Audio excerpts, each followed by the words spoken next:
When I grew up, I never had to go downtown for anything. All the needs that my family had were taken care of in Haiti or around Haiti. The African American community was self-sufficient.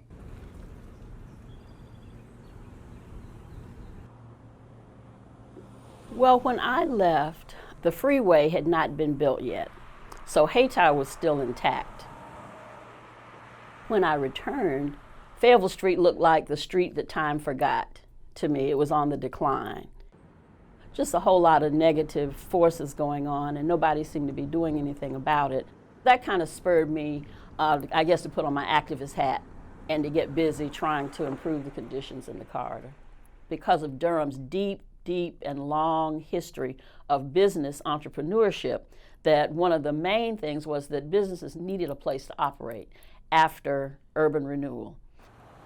When I decided to do Phoenix Square, we did a study and determined that on the acre of land that we could put 16 businesses as opposed to 4. Now before then, from Pettigrew Street to Lincoln Hospital, I think there were about 8 African American businesses. Now there are about 70. Economic development turns into job creation, the ability to buy a house. We have some business people who have been with us for 30 years, some 15 years, 10 years. So it's not just 1 or 2 persons. It's a collective effort at that point. You really feel a great sense of pride, when you think about what Larry and Denise have done, because they've done it literally on a shoestring budget compared to the developers that have come in as of late. But they were out here in the early years. For over a year, over 200 people met and hammered out a neighborhood plan, a bottom-up plan, not a government top-down plan. The Fayetteville Street corridor should have great residential housing opportunities, affordable.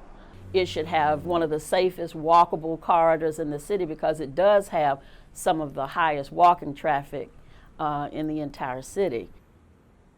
People have a place that they can come to, that they can develop community, where we develop connections, where we develop self-help and entrepreneurial aspects for people who might not be a part of the mainstream.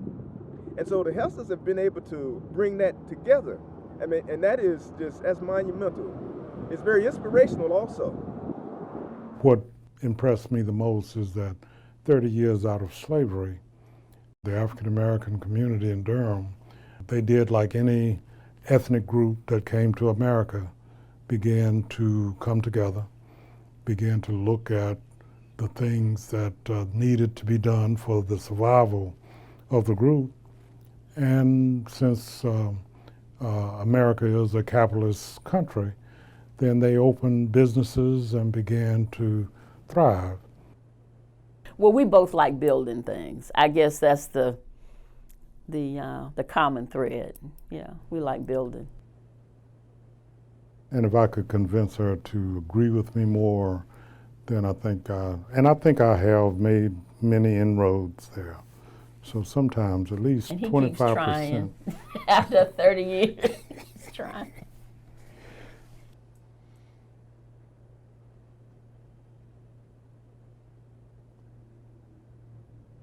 We knew a lot of the same people, but didn't know each other growing up, didn't meet till we both came back here. She didn't know me. I had already, I knew what the future would be. No.